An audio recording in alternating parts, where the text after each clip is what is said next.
शादी का सीजन आ रहा है और शादी का सीजन मतलब हर लड़की के लिए ग्लो कैसे आएगा। चाहे आप ब्राइड हो, चाहे आप दूल्हे की सिस्टर हो या आप कोई भी वेडिंग गेस्ट हो, हर लड़की यही सोचती है कि अपना बेस्ट कैसे दिखा जाए।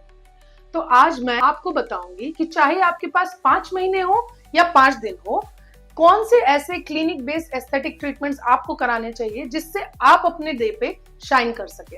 Hello and welcome to doctor Aastha aesthetic clinic. मेरा नाम है डॉक्टर आस्था। सबसे पहला स्टेप आता है, अगर आपकी शादी को अभी भी 4 से 5 महीने बचे हैं, कॉन्ग्रेचुलेशंस, ये आपका गोल्डन टाइम है, ये आपका ड्रीम ट्रांसफॉर्मेशन जोन है।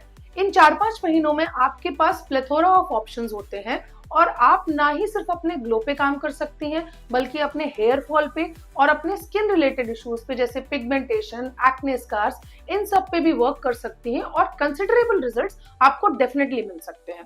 अब ट्रीटमेंट ऑप्शंस क्या हो सकते हैं? Number 1, laser hair reduction. शादी के टाइम रेजर करने की चिंता ना हो, वैक्सिंग से बम्प आने की, बर्न होने की चिंता ना हो, आप 4-5 महीने पहले laser hair reduction treatment opt करिए, चाहे फेस के लिए चाहे एंटायर बॉडी के लिए। 4 to 5 मंथ्स में ये अच्छे खासे रिजल्ट्स आपको दे देता है। सपोज आपको पिगमेंटेशन है या एक्ने स्कार्स हैं, chemical peels, micro needling, vampire facial, Q switch lasers, laser toning, ये सारे ऑप्शंस आप 4 से 5 महीने पहले ऑप्ट कर सकते हैं, सो दैट इनकी रिकवरी भी पॉसिबल हो, बाकी ट्रीटमेंट्स के साथ इनको क्लब भी कर लिया जाए, आपके एक्चुअल टारगेटेड प्रॉब्लम्स को भी ठीक कर लिया जाए और आपके नेचुरल ग्लो पे भी काम कर लिया जाए। Coming back to hair fall, hair के केसेस में अगर थिनिंग है या हेयर लॉस है, डेफिनेटली न्यूट्रिशनल डेफिशिएंसीज को हम 4 to 5 मंथ्स में कंप्लीट कर सकते हैं। हेयर पीआरपी या हेयर माइक्रो नीडलिंग के ट्रीटमेंट्स भी आपके लिए काफी कारगर साबित हो सकते हैं। हाँ, अगर आप टोटल रेजुविनेशन पे वर्क करना चाहें तो बॉडी पॉलिशिंग भी आपके लिए 4 to 5 मंथ पहले स्टार्ट कर दिया जाता है। हालांकि it all depends on your budget. अब अगर आपके पास सिर्फ 2 या 3 महीने बचे हैं तो हम आपको fast track glow up treatments पे लेके जाएंगे। अब यहाँ पे फोकस इस पे नहीं होगा कि मेजर स्किन इश्यूज को ठीक किया जाए, यहाँ फोकस होगा क्विक रिकवरी और visible glow and visible improvement में। ट्रीटमेंट चॉइसेस क्या हो सकते हैं? Medifacials, hydra facials, pumpkin facials, mild chemical peels जो आपकी डलनेस और टैनिंग को हटाएंगे, जिसमें ज्यादा डाउन टाइम नहीं हो। You can always opt for nano peels, they are also an option. Skin boosters, vampire facial जो कि कोलेजन इंड्यूस करते हैं। सपोज आपका फेस बल्की है तो face tightening, HIFU, radio frequency skin tightening या double chin reduction non invasive method से, इन सबको आप ऑप्ट कर सकते हैं। Last but not the least, again semi permanent makeup भी इस मोमेंट पे आईब्रोज को एनहांस करने के लिए या लिप को लाइट करने के लिए आप डेफिनेटली ले सकते हैं। And laser toning is one of the best options. Q switch lasers, carbon laser peel, photo lasers को आप इस टाइम पे पिक्चर्स में डेफिनेटली लाइए, बिकॉज ये ऐसे लेजर्स हैं जो आपके पिगमेंटेशन पे बहुत तेजी से वर्क करते हैं एंड आपके मेलेनिन को डाउन करते हैं without long recovery, without much side effect. ज्यादा ब्राइटनिंग के लिए लास्ट 2-3 महीने में lasers are a very good option for you. रही बात बालों की, तो अगेन बालों में हमारे पास ज्यादा ऑप्शंस नहीं होते। PRP and mesotherapy and micro needling is your only solution. हाँ, मैं आपको ये सजेस्ट करूंगी कि आपको अगर केमिकल ट्रीटमेंट्स कुछ कराने हैं जैसे स्ट्रेटनिंग, नैनोप्लास्टी या बोटॉक्स, सिस्टीन, तो आप शादी के 1 या 2 महीने पहले मत कराइए। कई बार ये एक्सट्रीम हेयर लॉस में रिजल्ट करते हैं, तो एटलीस्ट आप 4-5 मंथ्स पहले ये ट्रीटमेंट्स कराइए या 3 मंथ्स पहले ये ट्रीटमेंट कराइए, सो दैट इन केस आपको इन ट्रीटमेंट से कोई साइड इफेक्ट्स होता है तो आपका मेडिकल प्रैक्टिशनर, आपका कॉस्मेटोलॉजिस्ट, एस्थेटिशियन या आपके डर्मेटोलॉजिस्ट इस चीज को टैकल कर सके। और अगर आप सैलो में रिलेटेड केमिकल हेयर ट्रीटमेंट्स के बारे में जानना चाहते हैं जो आपके बालों को सूट करेगा, आप मेरा लास्ट वीडियो चेकआउट करिए, link is in the i button. अब आपके पास सिर्फ 1 महीना बचा है, you don't have time, still glow is possible. Instant glow up और फास्ट रिकवरी पे वर्क करना पड़ेगा। ट्रीटमेंट ऑप्शंस लिमिटेड होते हैं, जैसे कि certain types of medifacials, hydra facial, pumpkin facial, hyaluronic acid facial, vitamin C infusion, but options हैं।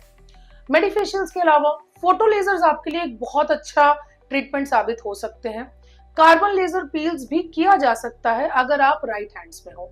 Very very mild पील जहां पे हार्डली कोई पीलिंग दिखती है, nano peels, skin brightening serums का आप इस्तेमाल कर सकते हैं। एक और चीज मैं मेंशन करना चाहूंगी, स्किन लाइटनिंग ड्रिप्स आजकल बहुत ही ट्रेंड में है, बट स्किन लाइटनिंग ड्रिप्स का कोई एक सेट रूल नहीं होता। आप 4-5 मंथ्स में भी इसको यूज कर सकते हैं, 2-3 मंथ्स के अराउंड भी यूज कर सकते हैं। लास्ट मोमेंट अगर आपके पास कोई ऑप्शन नहीं है तो आप डेफिनेटली इस पे जा सकते हैं। आपके problem area, suppose lip lightening lasers के through, under eye lightening, under eye brightening, fillers या केमिकल पील्स के थ्रू, इनको भी आप टारगेट कर सकते हैं। राइट चॉइस ऑफ ट्रीटमेंट के साथ और राइट हैंड्स में आपको कम टाइम में भी अच्छे रिजल्ट्स डेफिनेटली मिल सकते हैं। But again as a doctor मैं आपको यही सजेस्ट करूंगी कि अपने प्रैक्टिशनर को आप जितना ज्यादा समय देंगे उतना बेटर होगा।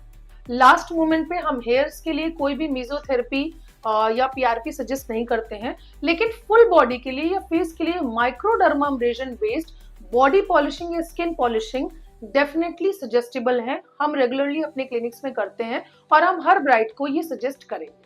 देखिए, क्लिनिक में बेस्ड बॉडी पॉलिशिंग किसी भी सैलून जैसा नहीं होता है। यहाँ पे मशीन बेस्ड बॉडी पॉलिशिंग की जाती है, क्रिस्टल्स के थ्रू आपकी डेड लेयर निकाली जाती है। तो इसके बारे में ज्यादा जानना है तो आप अपने एस्थेटिक सेंटर में अपने डॉक्टर को डेफिनेटली मिलिए। अगर आपको मुझसे पूछना है, you can always call me out. अब लास्ट के 2-3 दिन बचे हैं या 5 दिन बचे हैं, आपको तैयारियों में ज्यादा टाइम नहीं मिला, तो अब क्या कर सकते हैं? Best is a simple and sleek hydra facial. इसके अलावा एक अच्छा स्किन केयर रूटीन। बहुत बार मैंने अपनी प्रैक्टिस में ये देखा है कि ब्राइड्स लास्ट मोमेंट पे स्ट्रेस अप होती हैं, उनके फेस पे बॉयल्स आ जाते हैं, एक्ने आ जाते हैं, लास्ट मोमेंट पिंपल पैचेस। मैं यूजुअली सजेस्ट नहीं करती हूँ, बट हाँ, किया जा सकता है। अच्छा स्किन केयर रखिए, correct moisturiser, correct face wash, बहुत सारी शॉपिंग होती है तो एक अच्छा सनस्क्रीन, मेकअप ट्रायल्स आप 1 हफ्ते पहले कंप्लीट करिए।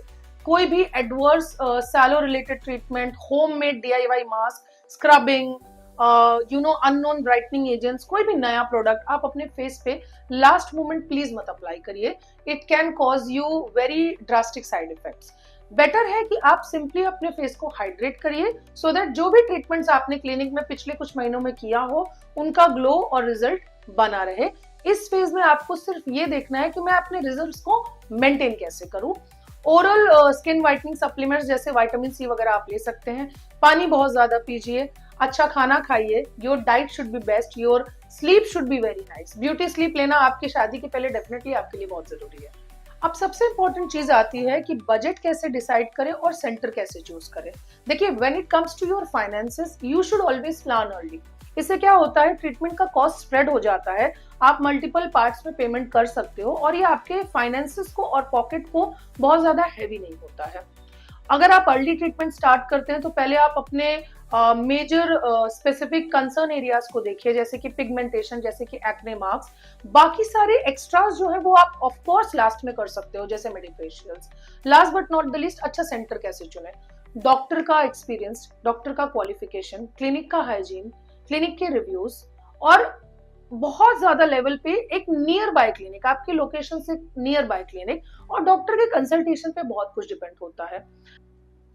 लास्ट में मैं इतना ही कहना चाहूंगी कि देखिए, ग्लो कोई एक दिन की चीज नहीं है और हर ब्राइड का ये हक होता है कि शादी के दिन या अपनी वेडिंग पिक्चर्स में वो अपनी बेस्ट दिखे। मैं आपको एक ही मंत्र दूंगी, the earlier you start the better results you get. आप अपने डॉक्टर को या अपने एस्थेटिक प्रैक्टिशनर को ज्यादा से ज्यादा समय दीजिए and I am sure you will shine the best you can.